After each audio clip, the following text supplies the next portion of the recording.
Hello and welcome to another episode of Signature Tech. Today's episode is why I am building my own video switcher.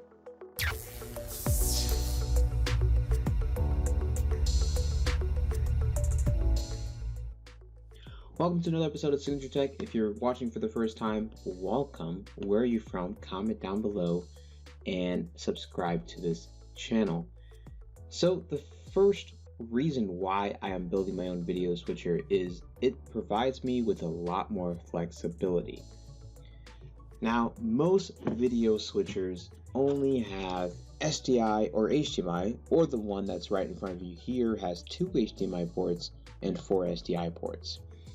Now, sometimes that can be difficult to know exactly how many HDMI ports you need for an event and how many SDI ports you need for an event.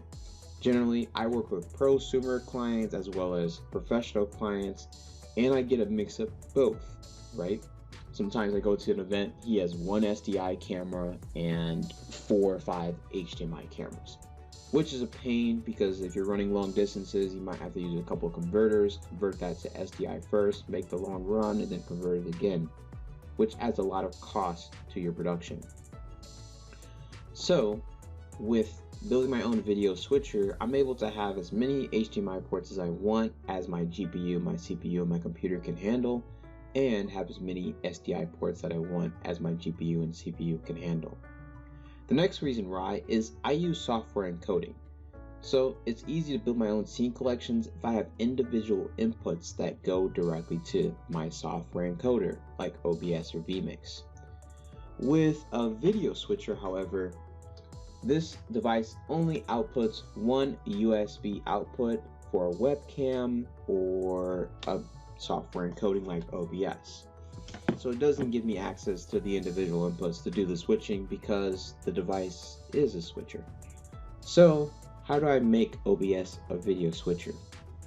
Well, I need to bring multiple video inputs into that computer for the broadcast. Now, how I've done this in the past is use a capture card like this for video ingestion into OBS, but that has limited capabilities because you'll have 4 or 5 of these if you start doing this on a professional level, and that's very tacky. A lot of points of failure because you have an HDMI in, HDMI out, and the SDI versions of these are a little bit more expensive, so that's not really a good solution. With the PCIe cards that I have right in front of me, this allows me to plug this guy directly to a desktop computer or a PCIe enclosure and provide all the inputs I need into that device to my software encoding. They make many kinds of these PCIe cards. They have a Decklink 8K Pro here. This one is simply an input, so it allows me to have 4 HDMI inputs. And with certain PCIe enclosures, I can combine these cards, sometimes 2 or 3 of them, and make my own video switcher. Connect that to the Thunderbolt 3 port on my laptop or desktop, and this provides me with a seamless way to have individual inputs come into my software encoding software. Provides me the flexibility that Blackmagic switching devices don't.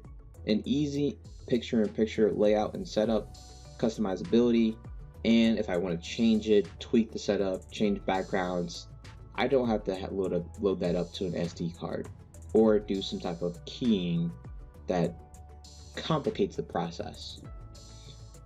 So I can do all my graphics directly in OBS, do all my picture-in-picture setup directly in OBS, and it makes for a very easy setup. The third reason why I'm building my own video switching device is the PCIe cards actually allow me to do something very cool, which is build my own video remote calling computer. I have a PCIe card that has 8 SDI imports. These are mini DIN connectors, so you can get a cable that converts it, that goes from that to SDI. Pretty much these are mini BNC connectors, mini SDI connectors. So this allows me to have 8 remote callers through Microsoft Teams platform and convert it to hardware and send that to my production computer. Currently I use NDI, and I actually use that on the same computer, so not only is my production computer running my software encoding, but all my video remote callers are coming in through the same system. In the event of a virtual broadcast, it's fine. In-person broadcast, it's fine. But those hybrid events are really taxing on my computer. So if I separate the two, voila, this allows me flexibility, gives me a lot more headroom in my GPU and CPU usage on my laptop computer, and it provides stability in the remote calling system. Similar systems like this that are dedicated hardware can retail from anywhere to $8,000 to $16,000. And I'm able to build this for under $2,000. So you may ask, how am I doing this? So the first, obviously you need a PCIe card. And you can plug this directly up to your desktop computer, and that will actually save you a little bit of money if you have a good desktop computer, but you'll lose a little portability. So I opted for a PCIe enclosure that has 2 or 3 slots that I can easily build 8 SDI inputs and 4 HDMI inputs. And also have a video ingest PCIe enclosure for any of my remote guests coming in.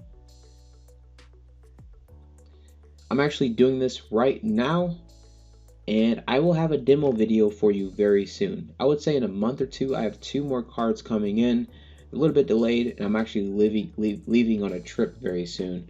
So when I come back from that trip, I'll be able to do all the testing and involved in that.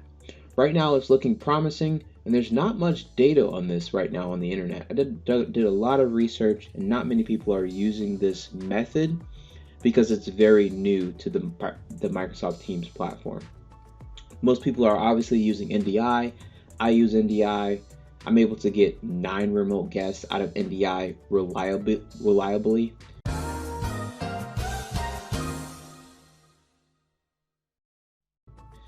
After that, NDI kind of acts a little funny if you try to get more than 9 people through NDI.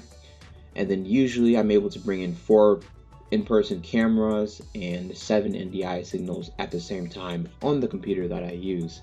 So that's a pretty good setup that allows you for around 11 to 12 participants in your broadcast software, and that's a pretty active, intense broadcast. So this is going to simplify my setup a little bit, as well as reduce my points of failure by separating my remote call-in system and my production computer. So thank you for tuning in to another episode of Signature Tech. And remember, problems in your life are only opportunities for growth.